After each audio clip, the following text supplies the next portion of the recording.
the Declaration of Independence. In Congress, July 4th, 1776, the unanimous declaration of the 13 United States of America, when in the course of human events it becomes necessary for one people to dissolve the political bands which have connected them with another, and to assume among the powers of the earth the separate and equal station to which the laws of nature and of nature's God entitle them, a decent respect to the opinions of mankind requires that they should declare the causes which impel them to the separation.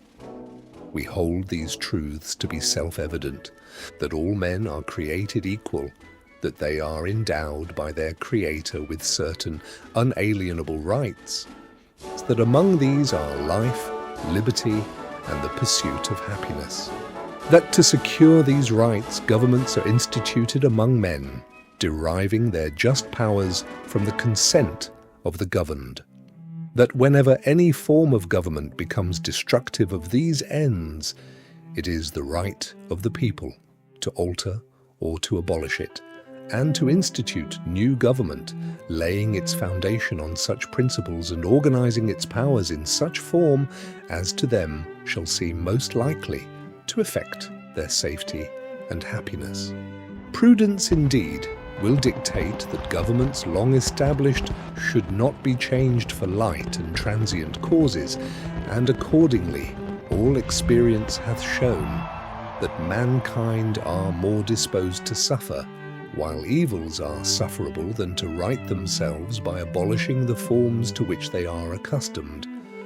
But when a long train of abuses and usurpations, pursuing invariably the same object, evinces a design to reduce them under absolute despotism, it is their right, it is their duty, to throw off such government and to provide new guards for their future security.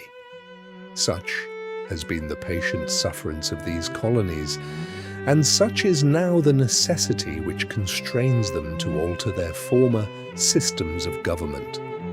The history of the present King of Great Britain is a history of repeated injuries and usurpations, all having in direct object the establishment of an absolute tyranny over these states. To prove this, let facts be submitted to a candid world. He has refused his assent to laws, the most wholesome and necessary for the public good. He has forbidden his governors to pass laws of immediate and pressing importance unless suspended in their operation till his assent should be obtained. And when so suspended, he has utterly neglected to attend to them. He has refused to pass other laws for the accommodation of large districts of people unless those people would relinquish the right of representation in the legislature, a right inestimable to them and formidable to tyrants only.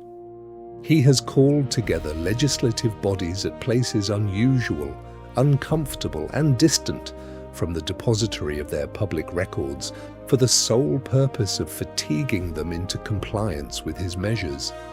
He has dissolved representative houses repeatedly for opposing with manly firmness his invasions on the rights of the people.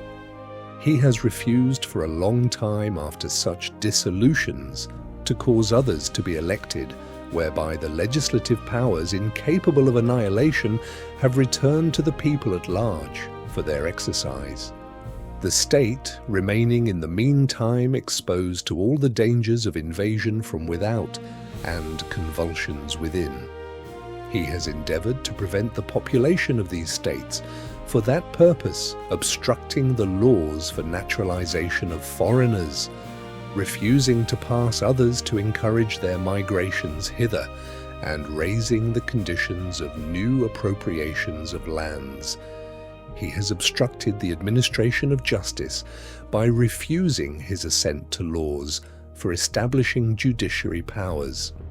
He has made judges dependent on his will alone for the tenure of their offices and the amount and payment of their salaries. He has erected a multitude of new offices and sent hither swarms of officers to harass our people and eat out their substance.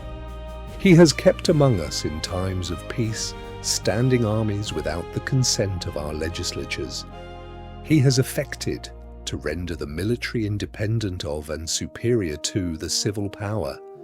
He has combined with others to subject us to a jurisdiction foreign to our constitution and unacknowledged by our laws, giving his assent to their acts of pretended legislation, for quartering large bodies of armed troops among us, for protecting them by a mock trial from punishment for any murders which they should commit on the inhabitants of these states, for cutting off our trade with all parts of the world, for imposing taxes on us without our consent, for depriving us in many cases of the benefits of trial by jury, for transporting us beyond seas to be tried for pretended offences, for abolishing the free system of English laws in a neighbouring province, establishing therein an arbitrary government and enlarging its boundaries so as to render it at once an example and fit instrument for introducing the same absolute rule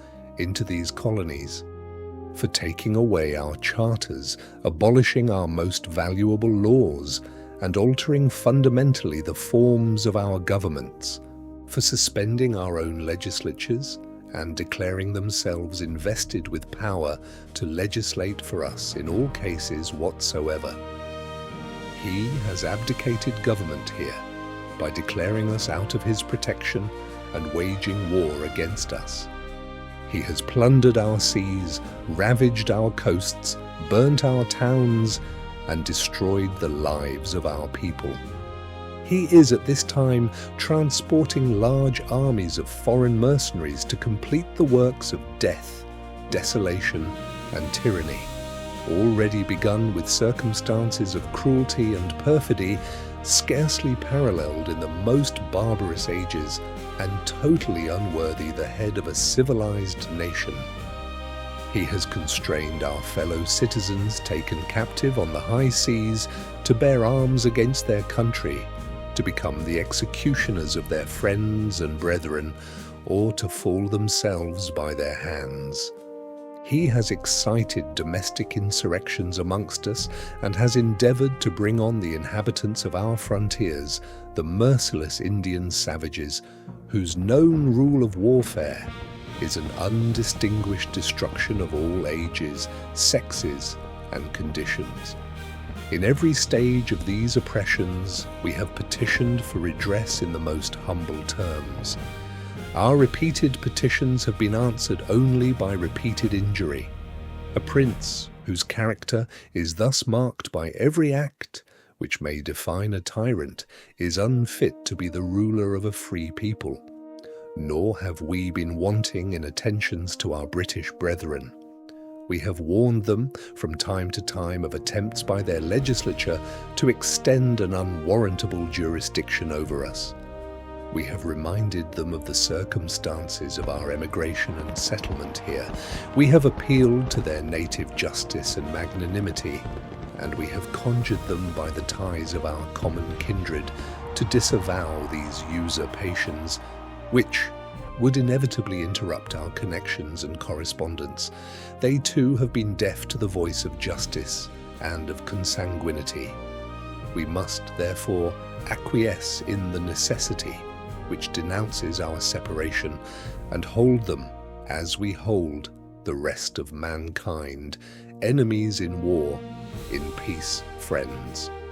We, therefore, the representatives of the United States of America in General Congress assembled, appealing to the Supreme Judge of the world for the rectitude of our intentions, do, in the name and by authority of the good people of these colonies, solemnly publish and declare that these united colonies are and of right ought to be free and independent states, that they are absolved from all allegiance to the British Crown, and that all political connection between them and the state of Great Britain is and ought to be totally dissolved, and that as free and independent states they have full power to levy war, conclude peace, contract alliances, establish commerce, and to do all other acts and things which independent states may of right do.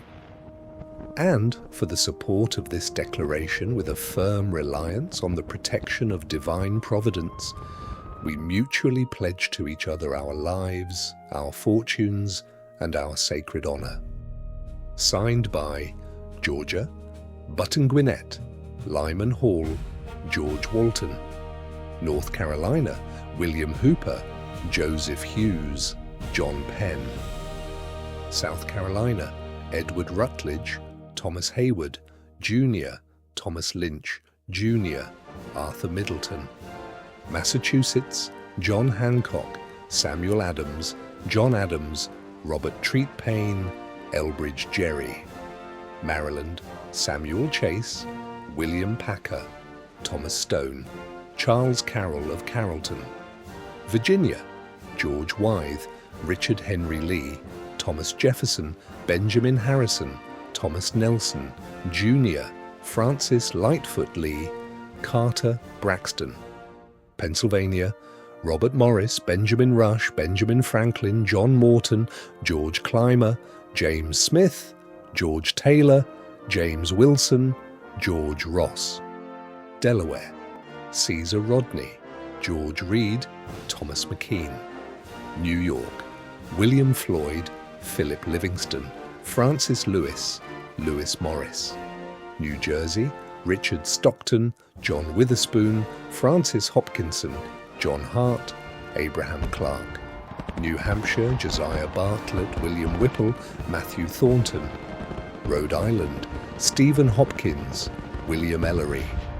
Connecticut, Roger Sherman, Samuel Huntington, William Williams, Oliver Wolcott.